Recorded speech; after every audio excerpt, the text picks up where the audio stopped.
Good morning and welcome to a special edition of the 3CL Young People's Summit podcast. I'm your host, Trish Mallia, and today we are exploring the landscape of learning and work in our rapidly changing environment and world, and what this means to the multi-generational workforce.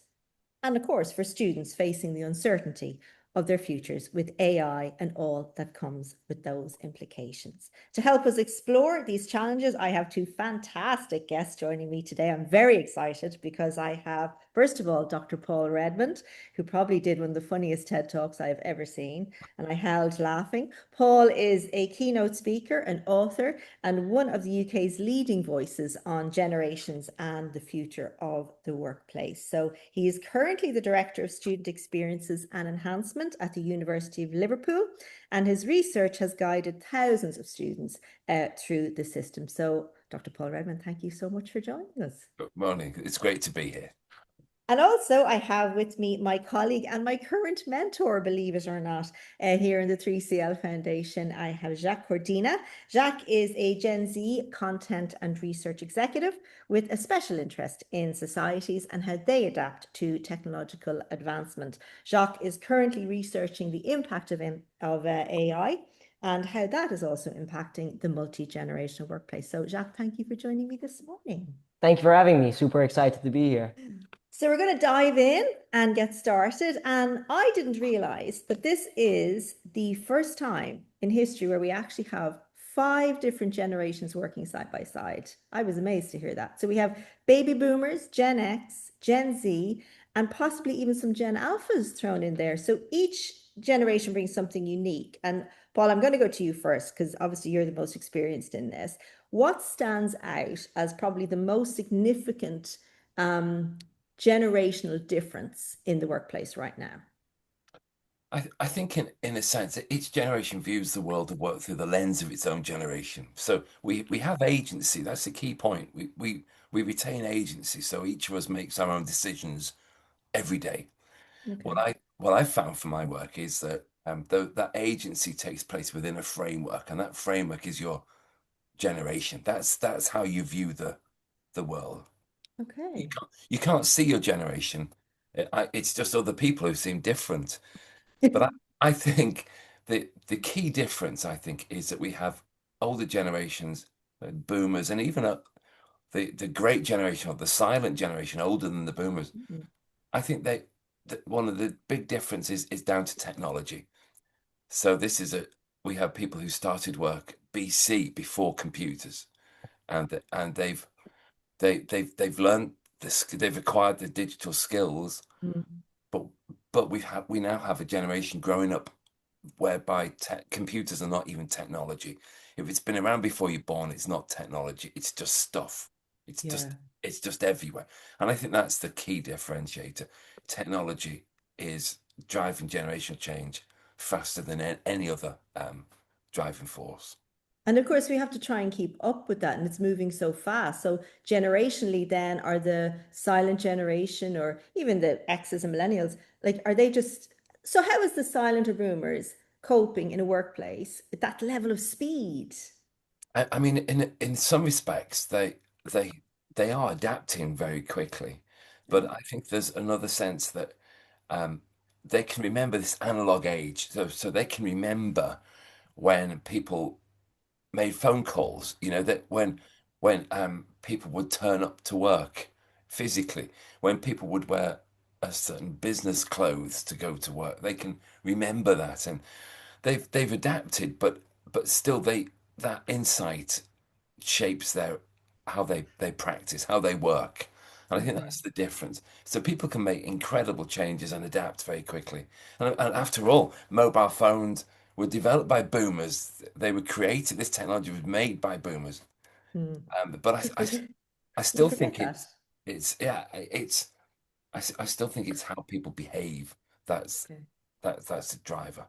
And Jacques, what you're picking up that, like, how do you see those shifts, say, here in Malta? Like, do you find that that's a similar thing, or like, how do you see it in the Maltese context? No, yeah, I agree with Paul that technology is really driving a lot of changes, and a lot of changes that are maybe not necessarily intuitive off the bat.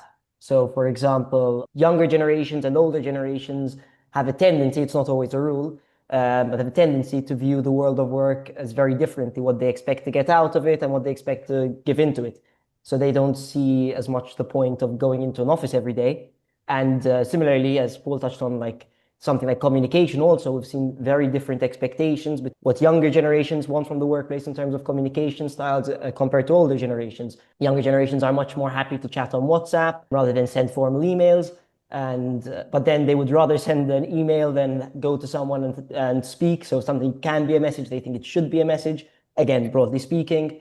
So yeah, we're seeing that technology is really shifting a lot of the worldview, the expectations, and the motivators of why people enter the workplace. We actually just had that before we came on the Zoom call, because Jacques sent me the link via WhatsApp and I looked at him and I went, email, please. Yeah. We literally had it just before we logged on. And I'm one of these people that if you send me a WhatsApp message with a document, I upload it onto an email and then I print it out and then I have to read it. You know, I'm still of that age, that age. But you had mentioned in your TED talk, and I have to keep coming back to that TED talk because it was all about me, really. And you said we are preparing young people for the wrong century. Now, Yes. what does that mean, and how has that changed in relation to COVID? Was COVID the reason, or is it more than just COVID? I think again it's the pace of technological change has been so fast. You know, it's probably has accelerated it in previous revolutions, but it's been so dramatic that I think there is an issue now about education, formal education, and as you know, education providers are often run by people of my generation, whose frame of reference is the 20th century. 20th century careers, 20th century career paths, um, 20th century assumptions about what constitutes a good career and a professional career. All that really is shaping how we prepare young people. And my concern is they're not going to, most young people today will not have the kind of careers that I've had and my parents had. They won't have those, and those assumptions are suddenly looking very outdated very quickly, and that's my concern that So is the system flawed then, Paul? Like, are we in a flawed educational system, or do we just need a more practical approach to focus maybe on more soft skills or alongside the tech? Because we've had this real tech heavy focus, and it almost seems to me that we've forgotten about all the soft, uh, emotional intelligence kind of skills. Like, is the system flawed? Do we need a total overhaul? I think it's we need to education systems need to question themselves repeatedly. It's one thing that we need to constantly say why we're here. Okay. You know, it's that Simon Sinek idea, isn't it? We focus so much on the what and the how. Mm. Rarely do we start with why. And I think this is more than ever, we need to start with those questions. Why are we here? Why are we teaching this? In particular, I think education, the big challenge we've got in education is how on earth do you assess? How do you assess knowledge and learning? Now, in the past, that's not been an issue. We've just had exams. Mm. Just give everyone an exam or some written work, and the Yeah. teacher will mark it. And that's been the same for about 200 years. Um, Now we now have a challenge now when we know that academics use AI to set the work, students use AI to do the work, academics use AI to mark the work. So who's doing anything? It's so true. Like, because I went back to university this year, so my first year, I'm now into my second year, and I'm analog, I'm pen and paper, you know. And the first semester, I remember like practically having a row with a lecturer over the fact that he talked about AI, and I said, "Well, AI is cheating." And there was consternation in the room, you know, no, AI is not cheating. But I didn't know enough about it. And then I went into the second semester and I started doing things to do with, you know, digital awareness and social media. And I was kind of forced into the AI sphere that I was very uncomfortable with. But at least I was being taught how to use it correctly and ask questions Yes. and Yeah. all of those things. Whereas my peers were just very much every assignment through AI. And I remember asking, like, are you learning anything? And they were like, well, no, not really. And, Yes. and I was really shocked Yes. that Yeah. you're going to do 3 years in the university, and the only subject you're actually studying is the one that you have a physical written 2 hour exam for. But if you have an assignment, you're just AI in it, Yes. So should we be doing more practical, hands-on work experience then, do you I think think? that's the key really. And the question is what constitutes deep learning? So something Mm, that I really know, and and what constitutes shallow learning or surface learning. And I think that the problem with AI, and it's a fantastic innovation, and we're right at the start of it. But I could see that people having lots of shallow learning. So I know lots about things on a shallow level. It's like I could get a summary of um, Tolstoy. I could get a summary of a Tolstoy novel mm, very, very quickly, and key quotes. mm. But the difference of spending months reading that novel and really learning and living it, that's the difference. And I think if for all of us, that's going to be the challenge now. Do we know lots of little things about lots of stuff, Mm. or do we focus on real deep learning on something?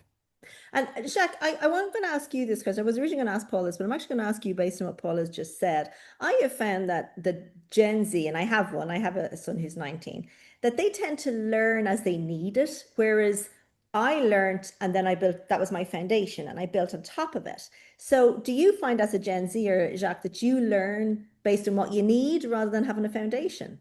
100%. I mean, and I think this is me personally, this is 1000% the case, but I also see this quite a lot with my peers. And my suspicion is that the reason for this is back when you were at university the first time, or when you guys were younger, if you wanted to acquire some Yesterday. knowledge, yes, prior Yesterday. to the prior to this course, when you were my age, and if you wanted to acquire knowledge to be able to do something, you would need to say going to the library, reading whatever you needed there, going home, and then doing whatever you had to do.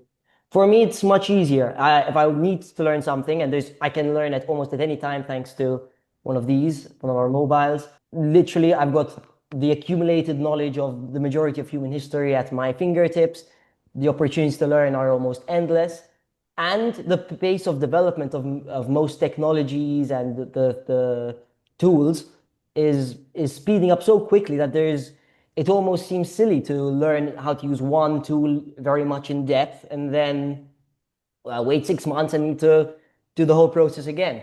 So I think that the availability of knowledge, of information, sorry, has really shaped this sort of gap between needing to learn things as a pediment for learning more things and doing things versus being able to, oh, I need this piece of information, I'm going to go and find it now. Yeah. So, Paul, does that mean then that universities are going to have to start doing short courses rather than 3 year degrees? Oh, absolutely. I think the future of universities will be micro credentials. I think that, Oh, if you think children born today, Generation Beta born this year, um, they they have a 50-50 chance of living to be 105. That means that we've got wow. babies born this year who will see in the next century, who will function in the next century, who will probably work in the next century. So if you're going to be living to be 105, what's with going to university when you're 18 till 21? You're going to need to refresh that knowledge and that learning continuously throughout your life, Okay. continuously. But our system, our 20th century education system says Mhm. you graduate at 21 mostly, Mm, and that will do you for life. And we know it won't. It won't do you for another no. 5 years. So it's all micro learning, really. And will there still be the need then for the university in place, or are we going to have to go on?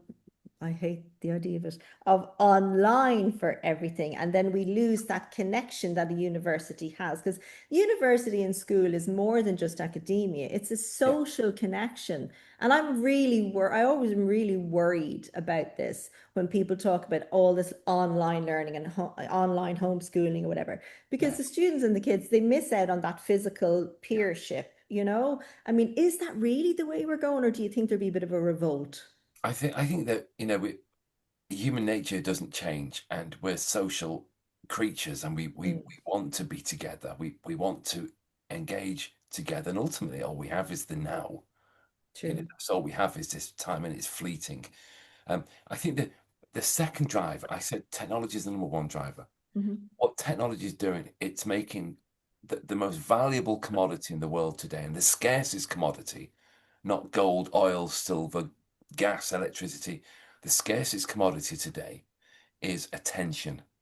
Attention is the scarcest and most valuable commodity in the world today. And the problem is, as technology proliferates, human attention spans are decreasing. Diminishing. Yeah. And we're finding it harder and harder and harder to be in the moment and to pay attention.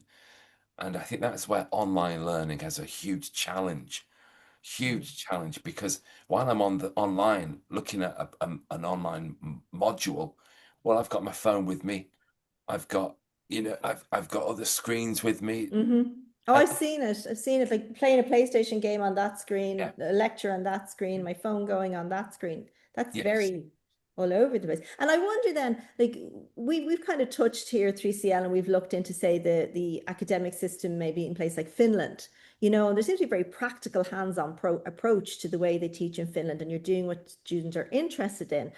I mean, is that a possibility that the UK and Malta and countries like this maybe take that approach? Would that be a benefit? I'm not saying it's perfect, but would they maybe be of benefit? yeah, I think so. I mean, the challenge big education systems have is scale.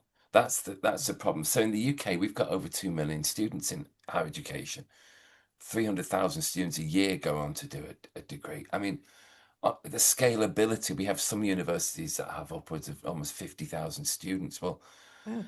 you know, how do you, that's the challenge. How do you scale education for that many people? So, well, one thing you do is you have lectures, you have huge lectures. Mm.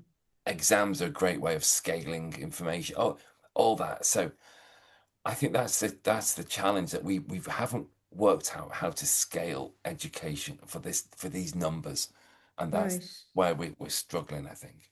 And Paul, is your sorry to butt in, but No. I'm curious because in the UK, I like following the UK political developments, and like I've seen different governments make moves to centralize education further, and then the next government will come in and they'll do the opposite. I think Tony Blair, if I'm not mistaken, both centralized and decentralized elements of the education system.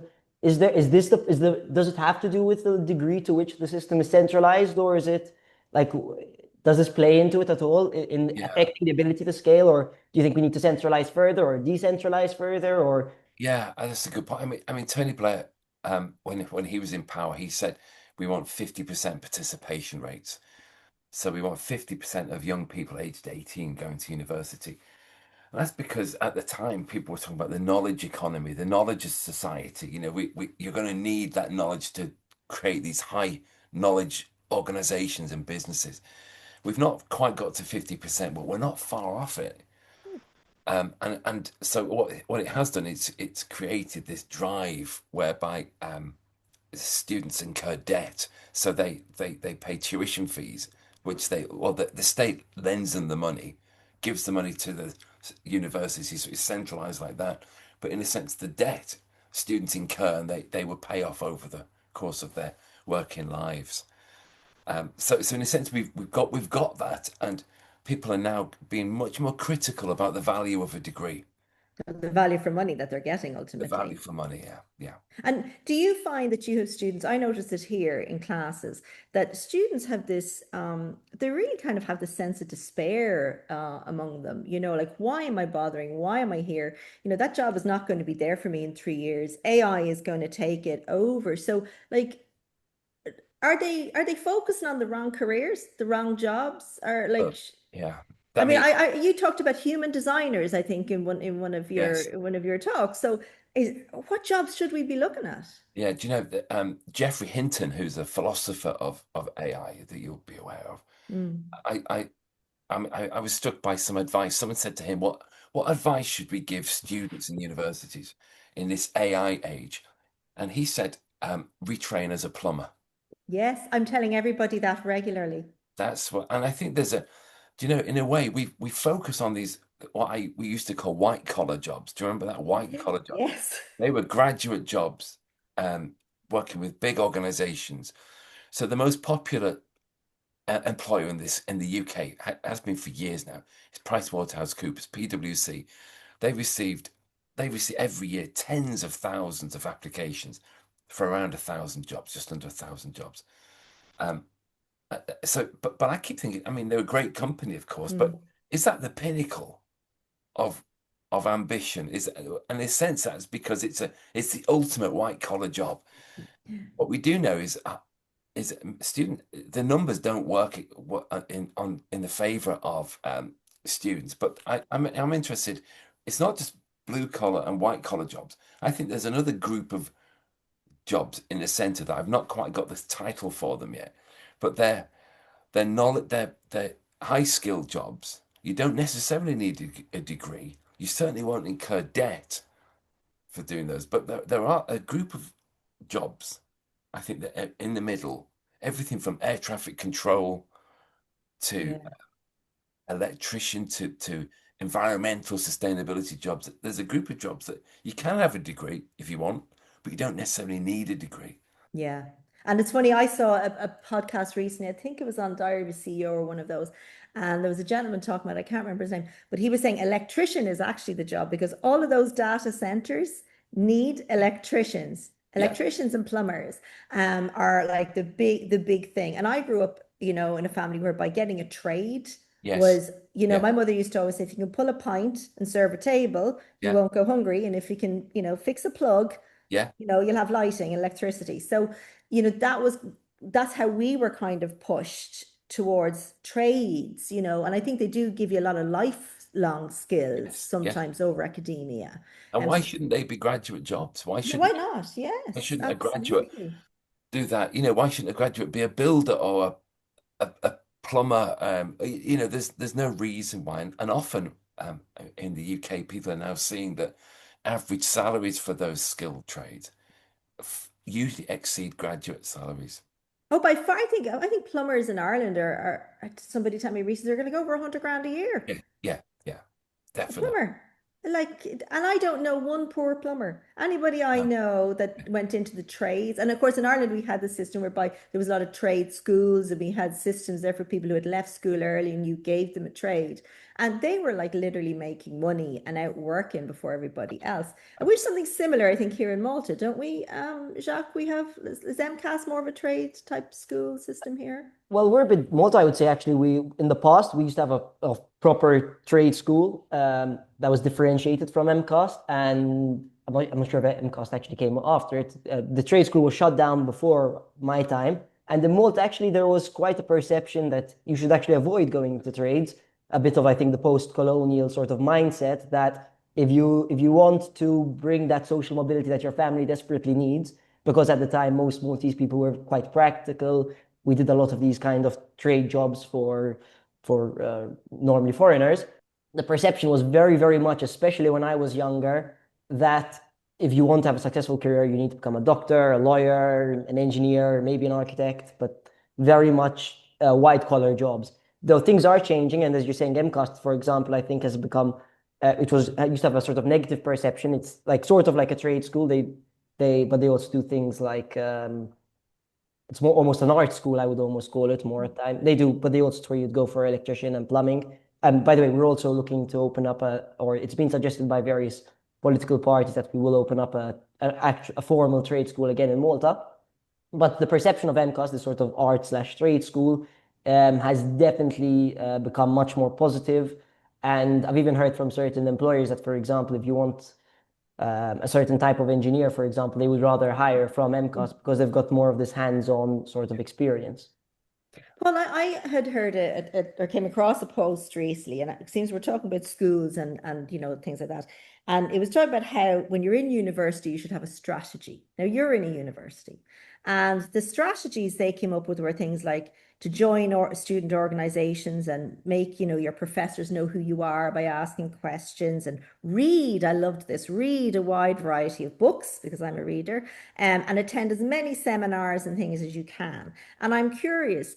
Is there more to that, or is that just an ideal notion, or should students be going in with a strategy based on the current jobs market and the current requirements? No, absolutely. I mean, for years I've been doing the welcome talks at Liverpool.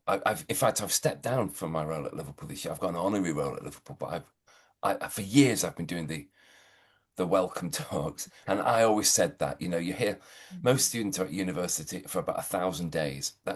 I always say that's the length of time that Anne Boleyn was the queen.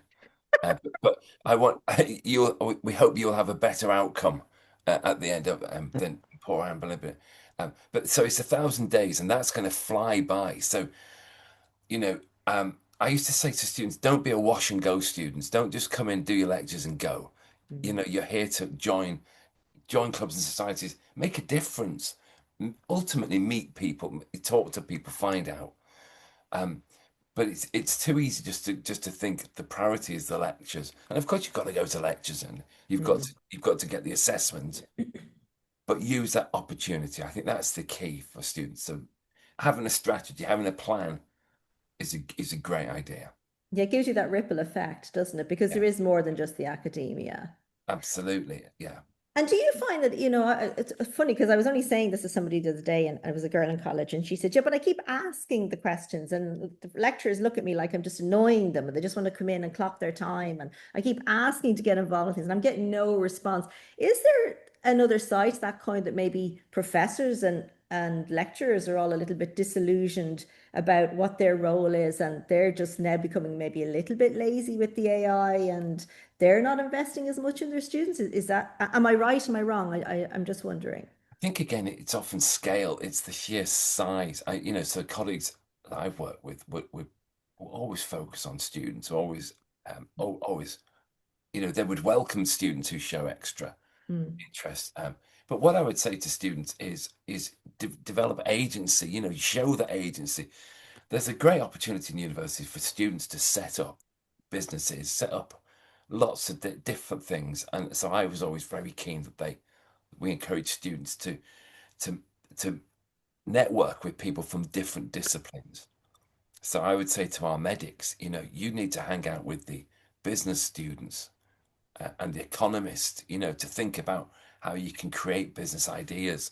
All too right. often we stay in the same lane, That's don't we? very true. They do stay in the same, especially in Malta, they stay in the same lane. They don't intermingle. Like if Yeah, you're not doing a certain subject, then you are, I would say, discouraged from, or my experience, from joining a students' organization that is involved with that particular subject. right. So Yeah. it's all subject specific. So I don't see the point of that. Yeah, and it's a shame because I've had medical students saying to me, I've had this great idea to set up a business around some medical advance, but I've no idea about how to run a business. Yeah. So getting them together can make a huge difference. And I have to ask you this question because we're talking about the future and what's out there for students. Zombie jobs. Yeah. It's the best title ever. Yeah. Like zombie jobs. Is this part of them considering what is outside the box of normality, or what exactly does that phrase mean? Yeah, I mean, a zombie job. I came across this because I noticed I actually went to an airport and I was talking to the chap, when you check in at Mm. the desk. And I've been going to the same airport for a number of years, and I noticed that the amount of work that they do when they're checking you in is being gradually replaced by this machine. So this chap's still there, but the machine is next to him Do the and hard work. doing the hard work. And I noticed that in a sense, the technology is replacing the human dimension in so many different jobs. The human is still there, but they're a zombie in a sense, in terms of those characteristics that define the job are being replaced by technology. And I think zombie jobs you can see this happening more and more now. The human dimension, the human scope for flexibility and freedom is being gradually boiled down, being replaced Right. by the technology. What I've done is made a call for action. Really, do we really want to be doing that? What sort of jobs can we show our human skills and abilities? They're the jobs that we should be focusing on. They're the ones that we should be kind of Yeah, aiming on. And like you mentioned, like the robot is taking over, and we talk about artificial general intelligence, and phrases like radical abundance are thrown out yeah, there, and nobody understands what any of them mean. And they're really, I suppose, just to boost productivity. It's like kids using ChatGPT, it makes it faster, let's do it. But, you know, how should we really understand AI's impact on jobs? Like Yeah. how should we really be looking at it? Yeah, I mean, I think on one level, it could be absolutely seismic. I think that, Elon Musk says AI will take every job. You can have a job if you want a job, but AI will do everything. That's his extreme Yeah. view of this.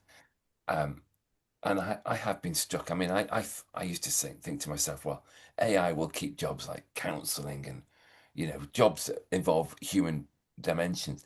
However, um, when you look at some of the research, when people have used AI-driven counseling packages and therapy packages, Yeah. they're often far more happy with them than the human Gosh. dimension. So I think what AI will ultimately do is ask us questions about what makes a happy and fulfilling life.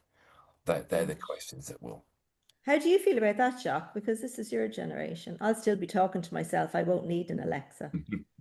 Well, it's an interesting one, and I have to say my opinion does change as time goes on. But I sort of look at it from the lens that I'm largely pleased that there's going to be AI doing what I, at least initially, is definitely going to be doing, in my opinion, the more boring, like very rigorous and repetitive human roles. So that I quite welcome.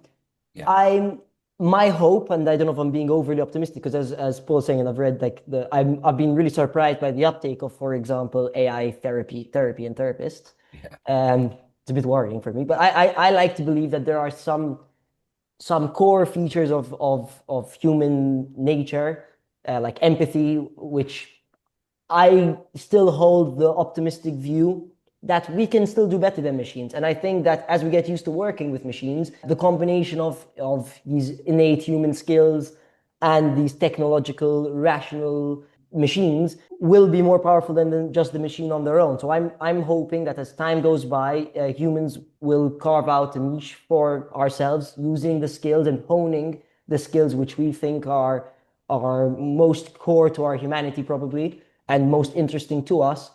So I still have that sort of optimistic view that even the market will almost correct, in that we will start to really value certain human skills, which I think might have even been undervalued for a long time. mm, And And yeah, when sorry, yeah. we, sorry, Jacques, when we, in that, like, so when we look at, say, like the multi-generational aspect of it, whether it's in work or in home life or whatever, so you're saying like there's going to be like the AI therapist, everyone's asking Alexa, you know, are they okay? Are they not okay? If we bring that back to, say, a workplace environment, whereby the younger generation are more AI kind of focused, but sometimes I wonder, like, are they as digitally literate as we really think they are? You know, are they just using it to skim things quickly? Have they got digital fluency?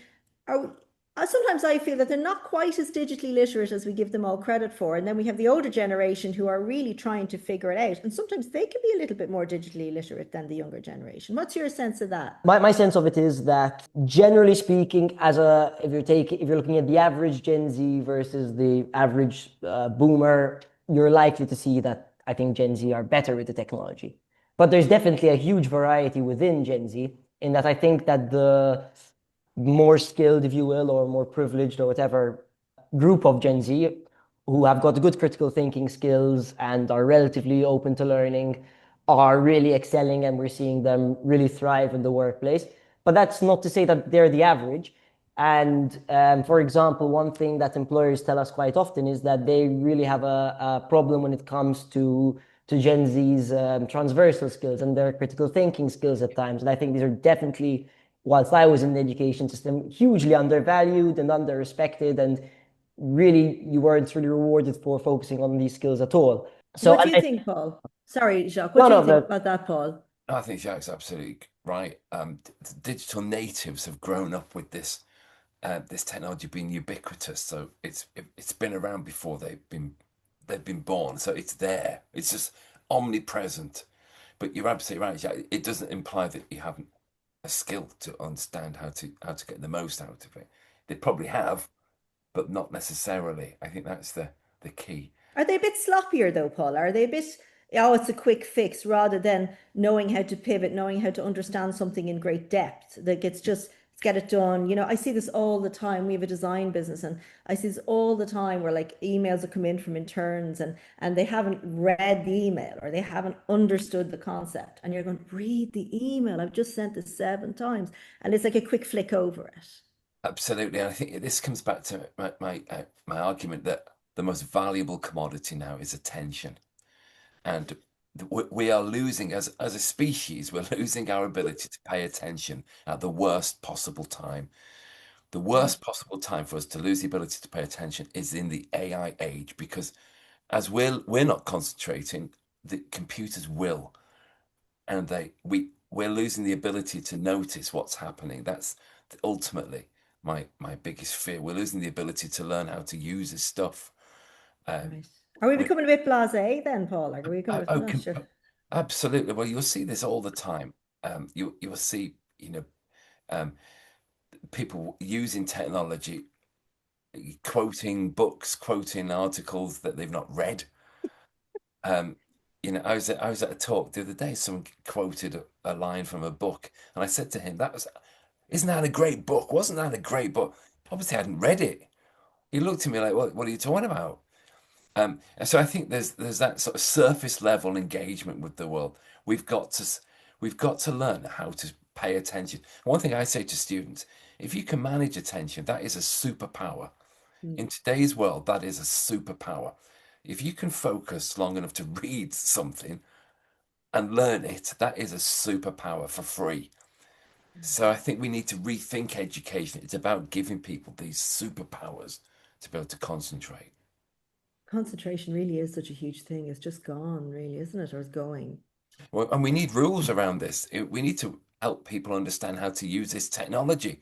These, I mean, some of the work that I've been doing on attention, Gen Z spend 25 years of their lives looking at screens.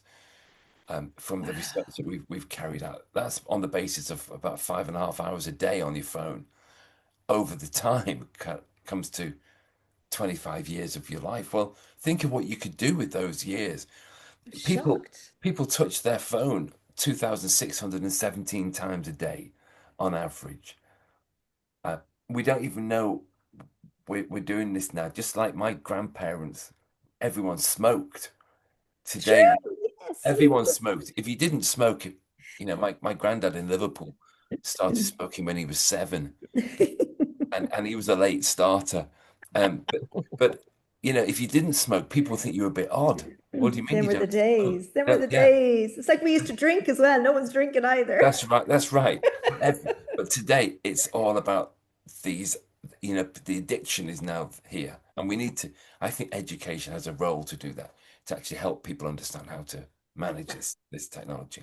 And is this idea of, getting their attention and retaining their attention, is that like probably the biggest challenge then that Gen Z faces and that we face within the education system? Is that really the biggest challenge we have is the I think attention, or is there I think something else? it's massive. Attention is massive. But what we also know that people are growing up slower today than previous generations.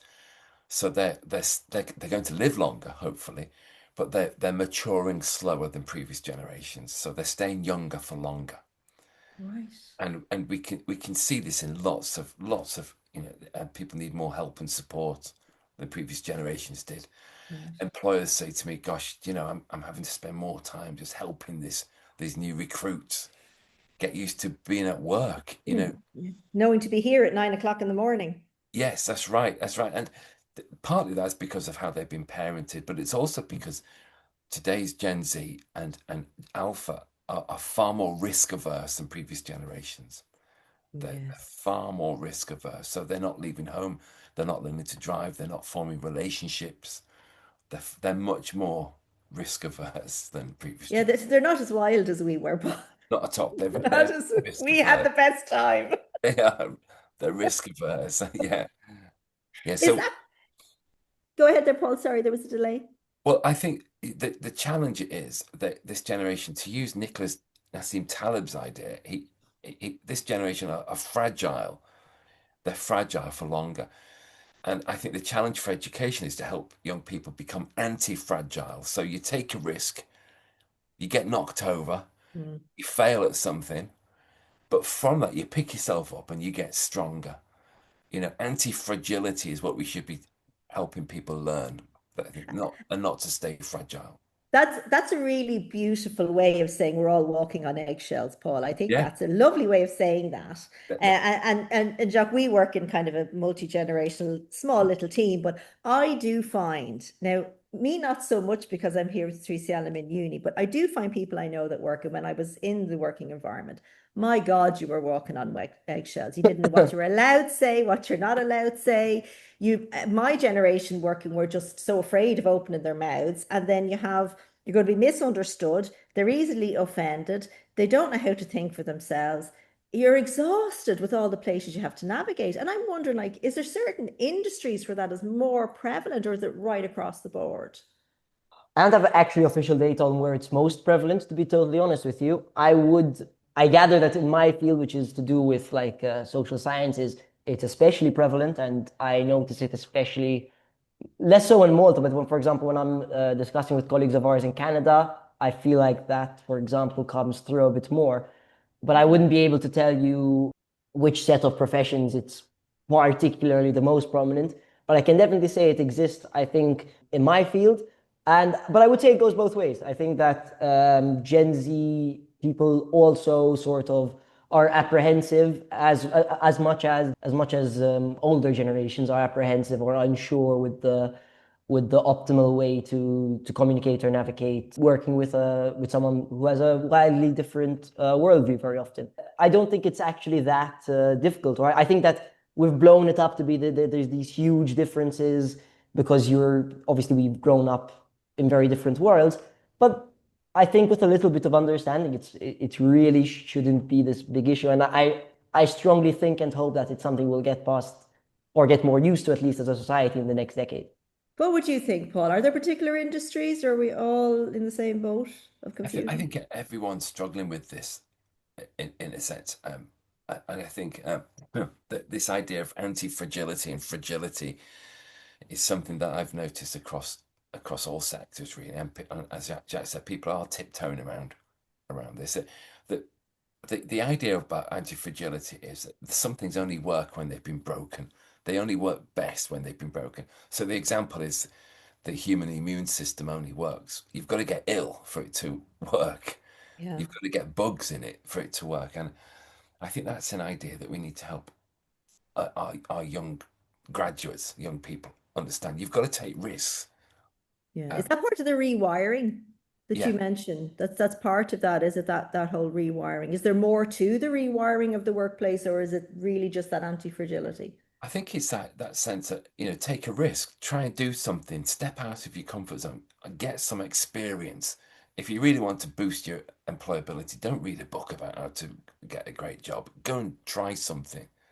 I think that's the essence that we need to be focusing on, and universities and schools need to really focus on But this. they're a bit picky, Paul. Do you know what I mean? Like I have noticed that with Gen Z, they have very high expectations and unrealistic expectations sometimes, and then they're a bit picky of what they want to do or don't do, and they kind of have they're not very aware of of proper boundaries, even when they're speaking to people who are older than them. They can come across sometimes as very demanding, Yeah, or well, I want a raise of 50 grand, and if you're not giving it to me, I'm out of here.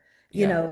And there's this seems to be within that communication, there's something has got lost along the way. Like, how has that gotten a little bit messed up? I think there is a generational glitch in this. I've been doing some work with medical students across the UK, and one of the challenges we have with young medical students, again, it's a stereotype, but they how they speak to older patients is Right. often a real challenge. So they call them by their first name, which for an elderly person is straight No. away, that's a red flag. Who are you calling me by my name, my first name? Um, and then they dress in a way which older generations wouldn't consider to be appropriate for doctors. Yes, no That, tie. yeah, yeah, bare midriff, all that kind of thing. So one thing we've realized is those assumptions are generational, and there's no reason why a doctor couldn't wear whatever they want, really, as long as it's safe.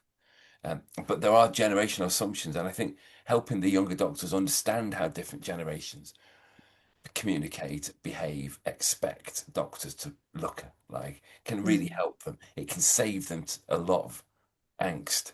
And I think there is some sort of generational work that we could do with the younger people to help them understand. If you're going to go into a multi-generational workplace, here's 10 things you can do just to avoid hacking people off. There's things like that. The critical generation, if I could just say very quickly, the critical generation for me are millennials. We talked about Gen Z. Mm. Millennials are the key generation because they are now middle managers. They're the middle managers in organizations, and they're great managers.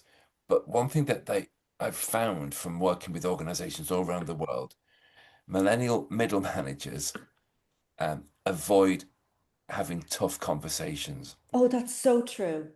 They avoid them. So it's this anti-fragility again. They're fragile. And the problem is, so they won't have what one of them called hashtag orcs conversations. They won't have these tough conversations. So they're managing people at one level who are boomers, their parents' age. The other level, they're managing Gen Z. If they're not having these tough conversations, boomers lose respect for them very quickly. Mm. Who's meant to be the boss here? You know, Yeah. but also Gen Z will quit if they're not having that personal feedback from their manager. They quit managers, not organizations. So That's millennials are interesting. millennials are absolutely critical in multi-generational teams. And that's regardless of their technical ability. That's just their social skills. Yeah, they're conflict averse. So that if someone comes in and they look like they're a bit cross, millennials will often avoid the conversation or suggest you go and speak to my line manager, the Gen X. They love having a row. So they love it. My husband's a millennial. Now I understand it better. Thanks. They don't like conflict. So we've got to help them. There's some great work on this. Radical Candor. There's a good book on this. But we've got to help them understand how to have tough conversations. Because of course, if you can do it successfully, that can transform a relationship really, really easily. I'd imagine so. And Jack, like as a Gen Zer, like, do you find that have you had millennial bosses where you're kind of going, he just won't have this conversation, or I don't want to have this conversation because he doesn't know how to have this conversation?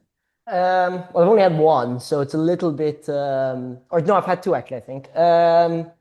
So it'll be hard to generalize from my experience, but I think it's in general middle management seem to have not just millennials, just middle management seem to, as much as they can, avoid getting themselves in sticky situations. So I agree with Paul's assessment that they're extremely extremely risk averse. And I think that's potentially down a lot to the position, and that sort of their job is to avoid putting more things on their boss's plate and like sort of to mediate the relationship between the boss and the employee. So the more friction they can avoid, the easier their job is. So they've got a high incentive, I feel like, to avoid this. But I Yep. mean, I've equally also had, I should say, one very good millennial manager who, the moment I had any qualms, and I can be in multi, you say jelly, someone who likes to fight or who can be a bit of a pain in your arse. And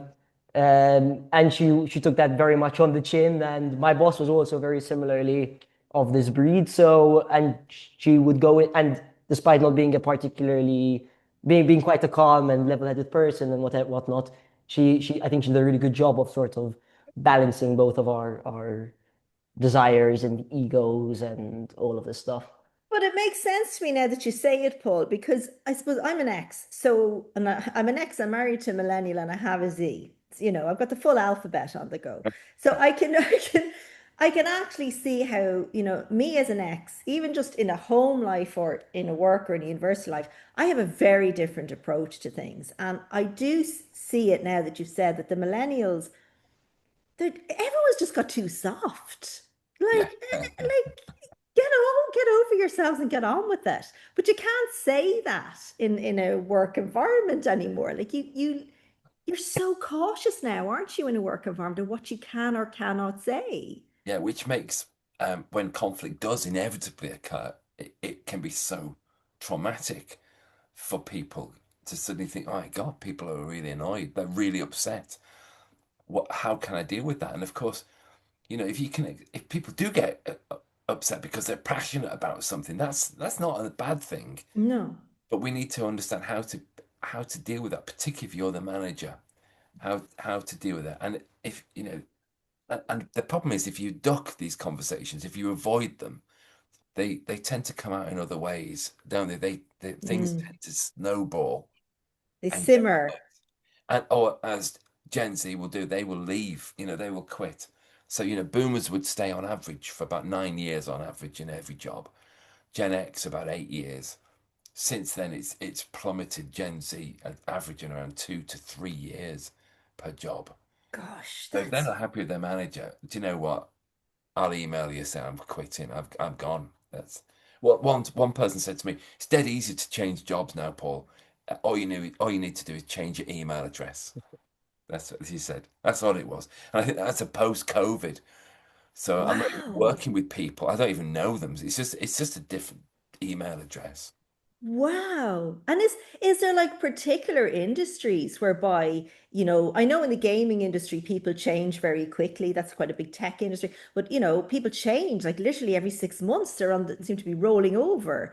Is Yeah. there particular industries where the middle management are not great, that their HR departments are so huge, dealing with all their anxiety and making sure they all have birthday cakes? Is there particular industries where this is more prevalent? Seems to everywhere I speak, again around the world, there's lots of knowing nods and smiles, and when I talk about this, and so there doesn't seem to be any particular industry, but people are aware that millennials are the key. To give them their due, millennials will often say, "Well, I don't get much feedback from my manager, Hmm. my senior manager. They don't really speak to me." And when I speak to the senior managers, they say, "Well, I didn't get any support from the boomers when I started, so get Figure on, it out. suck it Yeah. up." Yeah. Well, we were, and I think that's something too. There's certain generations that I think are much better at pivoting Yeah, and, in crisis and stuff. And, I mean, I would say, Jacques, in your case, you're an exceptional Gen Z. In Thank terms you, of thank whom you. I've met, you are exceptional. But, in other Gen Zers that I've worked with, they're not very good at pivoting because they have become so reliant on this thing for answering every question. Whereas certain generations, I think the X's, the boomers, and even the silents were better at, if there's a crisis in the job, if you're doing an event and all hell breaks loose, you just move, you just go with it. Am I correct that Gen Zs might not be as good at doing that, or they've missed a gap somewhere in their training or their education, Paul? Am I missing that? well, I think the, the example you gave earlier was the boomer phrase PUTP, pick up the phone. If there's a problem, pick up the phone. Mm. And I've had lots of managers saying my new recruits, they say, well, I've dealt with it. I've sent an email. Well, that nothing happens. You've sent an email. But no one needs any more emails. So PUTP, pick up the phone, or go and see someone. That sort of urgency is something that I think we need to help Gen Z understand. Just sending an email will not solve a problem. It's just not going to solve a problem. No, no. Jacques, what do you find? Do you find that your peers seem less able to pivot? In some respects, definitely yes. So as the example you gave of if like something outside of the plan or outside of the responsibilities that they were directly set occurs, I think they do struggle more than older generations. But I would put it down not to mobiles, I would put it down to generally speaking an education system which really did not reward that. The incentive was always play it safe, do what you're told, you'll get your credential. Like that you can, if you really bothered, you can do all that other extra stuff like pivoting and whatever. But really, you would not. I remember even at university, sort of the content. Even I remember thinking when I was doing my thesis, for example, that you're not going to take on additional risk. It's not to your benefit because ultimately you're graded on a strict standardized model. That being said, though, I would say in other aspects, I think Gen Z actually are better at pivoting in certain ways. So, for example, I think it's a really good thing actually that my generation, the moment we realize, listen, this manager's not, I'm not getting out as much out of this as I would like to. I know that if I put my head down and look for something better, then I will find a work environment that suits me more. And I think that ability to sort of change, like sort of even like careers, I think we're much more adept at doing it than older generations. I don't know if that's a cohort effect or an age effect, but in my experience, there is certain elements of pivoting that we are actually better at. Yeah, good point. Would you agree with that, Paul? Yes, yeah, I would. I think that's a great point, and I think this Gen Z are flexible in that respect and are less hidebound by concepts of what constitutes a good career. So the boomer idea about certain professions. A That's what banking you want. profession. Yes, the finances and accountants. That's what you want to do. And while some of them still do that, of course, and they are good jobs, but I think they're much more flexible in terms and much more challenging and less focused on that concept of the white collar job that we've talked about, which gives me lots of hope. I think it's a very exciting idea because I do think there's something about the Gen Z entrepreneurism, and they're great entrepreneurs using AI, but looking at these new areas of those new sector careers. I think there's a really exciting opportunities there. Brilliant. Well, just before we finish, because we've done the hour already, I can't believe it. This was so interesting. I have two questions. I want to end on a positive note. So, Jacques, if there's one thing you would suggest in terms of education to better prepare young people, and you are a young person, for work, what would it be? I think that if the education system focused more on processes than outcomes, we would see a much more skilled workforce that's much and a lot of the issues that we've discussed in the podcast today, I don't think would exist. I think that if you look at work and education from like a game theory perspective, we're sort of putting young people off right from the start, and that's having a knock-on effect. So I think if we focused on process learning rather than just outcome learning, I think we'll see a lot of gains. Yeah. And Paul, for you, I have a different kind of a question. So, and it's kind of complicated. We probably already touched on it, but if there is a straightforward action, like are we making everything too complicated? So if there's just a straightforward action that universities and workplaces could take to hone better, not only the skills, but how all of these generations connect, what would it be? Well, I'm a real believer now in adult education or ongoing education, continuous education. We used to call it lifelong learning. Do you remember? Yeah, we still call it lifelong learning at 3CL. I think that's the answer, to be honest with you, because I think that the future will be less around 3-year degree course, 4-year degree courses, and more around this micro credentials, being able to drop into education when you need. But going to university becomes less like something that you did between 18 and 21, but something that is like a membership. It's like a club that you're part of, that you can top up your education. You can get this human dimension, but you're constantly gaining new skills. And I think that's where we need to be focusing on now. Brilliant, brilliant. Well, it's not all doom and gloom. There is hope. There is hope. And with a bit of adaptability, it seems like we could get there in the end. So, Paul, I want to say thank you so much. I know you're a very busy man. Thank you so, so much for joining us. And Jacques, thank you so much for joining us. And for anyone that's listening who wants to join the Young People Summit, it's taking place on the 7th and 8th of November. And they can register on 3cl.org. And we would love to see you there, and it's free. And we wish you were coming, Paul, but we didn't get you on time. So thank you both so, so much. Have a lovely day, Paul. You're only starting your day. Have a nice coffee now and a croissant, and have a good one. And thank you so much. Thanks, everybody. Thank you. God bless. Take care. Bye-bye. Cheers. Thank you, Paul. Thank you. Thanks, Jacques.